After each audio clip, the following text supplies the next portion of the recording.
Audio 6 प्रत्यक्ष फलदायिनी साधनाएं। लेखक वेदमूर्ति तपोनिष्ठ पंडित श्री राम शर्मा आचार्य। उपवास संबंधी कुछ आवश्यक नियम।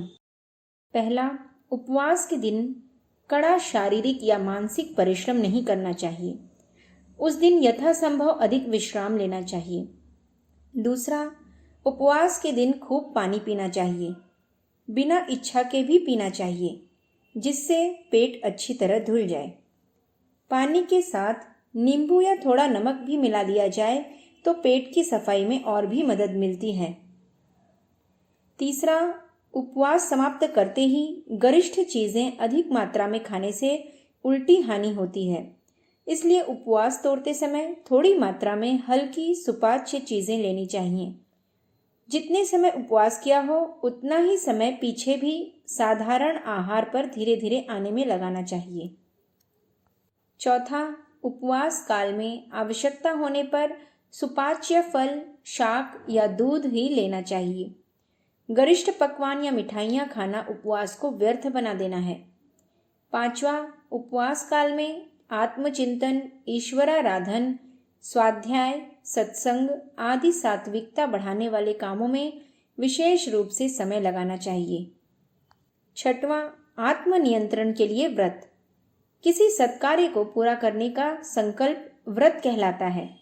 अहिंसा, सत्य, अस्तेय, ब्रह्मचर्य, अपरिग्रह आदि महाव्रत कहलाते हैं।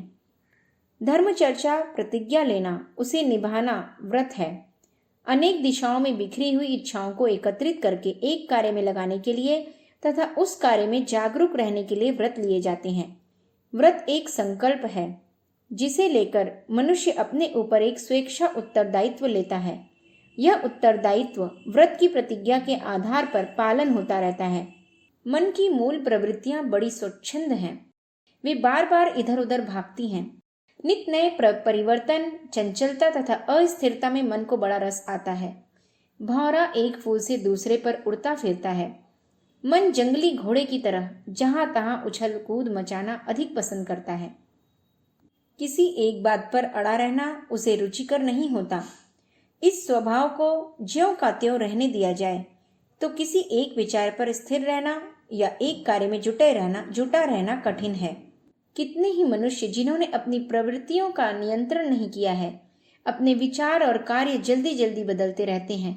फलस्वरूप उनका जीवन क्रम सदा अस्त व्यस्त रहता है। किसी भी दिशा में उन्हें सफलता नहीं मिलती। आत्मोन्नति के लिए जीवन क्रम को, विचारधारा को, कार्य प्रणाली को पूर्णतया नियंत्रण में रखने की आवश्यकता है।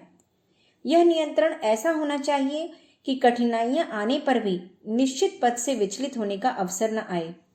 इस आत्मनियंत्रण की महत्वपूर्ण सफलता को प्राप्त करने के लिए संकल्प का, प्रतिज्ञा का व्रत लेना पड़ता है। जिह्वा के चटोरेपन पर उपवास द्वारा, वाचालता पर मौन द्वारा, काम वासना पर ब्रह्मचर्य द्वारा नियंत्रण स्थापित किया जाता है। अमुक काम न करूंगा या इस मर्यादा के अंदर करूंगा या इस मर्यादा के अंदर करूंगा, इस प्रकार की कठोर प्रतिज्ञा करने से एक निश्चित संकल्प की स्थिरता होती है। यदि धार्मिक भावनाओं के साथ ईश्वर की साक्षी में यह प्रतिज्ञा की जाती है तो उसे व्रत कहा जाता है। साधारण प्रतिज्ञाओं की अपेक्षा व्रत की शक्ति बहुत प्रबल होती है, क्योंकि उसका अंतःकरण के गहरे स्थल तक प्रभाव पड़ता है। साधारण प्रतिज्ञाएं तो टूटती भी रहती हैं, पर व्रतों में ईश्वर की कृपा से आमतौर से सफलता ही मिलती है। उनके टूटने के अवसर बहुत ही कम आते हैं। व्रतों के साथ एक प्रकार की तपश्चर्या संबंधित है। उनके द्वारा तितिक्षा का, कष्ट सहन का अभ्यास बढ़ता है।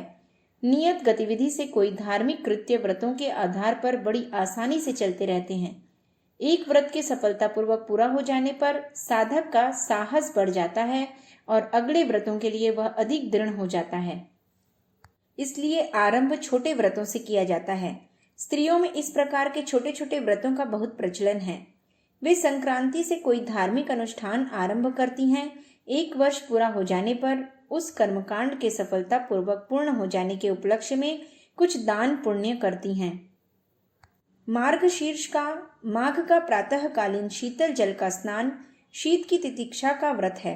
भूमि पर शयन, मौन, उपवास, भोजन में से कुछ वस्तुओं का त्याग, प्रातःकालीन शीघ्र जागरण, नियत पूजन वंदन, क्रिया क्षेत्र का परिश्रम, आहार विहार, दिनचर्या एवं किसी पद्धति में किन्हीं विशेष बातों को सम्मिलित करना या त्याग करना, सर्दी गर्मी, भूख प्यास को सहना एक प्रकार के तप हैं। इन्हें नियत समय पर धार्मिक भावनाओं के साथ आरंभ और पूर्ण करना व्रत कहलाता है। व्रतों के अपनाने से आत्मबल बढ़ता है, इसलिए आत्ममार्ग के पथिकों को समय समय पर शारीरिक, मन, वाणी, व्यवहार और वस्तुओं संबंधी व्रतों का पालन करते रहना चाहिए। कुछ समय तक के लिए जूता पहनना छोड़ना, भूमि पर सोना, उपवास रखना, रात्रि जागरण, पैदल तीर्थ यात्रा, नमक छोड़ देना, सूर्य दर्शन के साथ भोजन करना, कम वस्त्रों का धारण, शीत ऋतु में प्रातः स्नान जैसे उपायों का अवलंबन करते रहने से शरीर कष्ट सहिष्णु बनता है। मौन, पूजन, आराधना, एकांत सेवन, दान, परोपकार, सत्संग, स्वाध्याय, ध्यान जैसे कार्यों से मानसिक क्षमता, एकाग्रता बढ़ती है। केवल सत्य ही बोलना, हिंसा न करना, धन का अधिक संचय न करना, काम सेवन युक्त मर्यादा से अधिक न करना, अन्यान्योपार्जित धन से, कटु भाषण से बचना आदि आत्मिक व्रतों से आत्मशक्ति बलवती होती है। आत्मशुद्धि के लिए चंद्रायण, चांद्रायण या अर्ध चांद्रायण जैसे व्रत बहुत उपयोगी हैं। उनसे अनेक रोगों की अपने आप चिकित्सा भी हो जाती है। चांद्रायण व्रत 1 महीने के लिए होता है।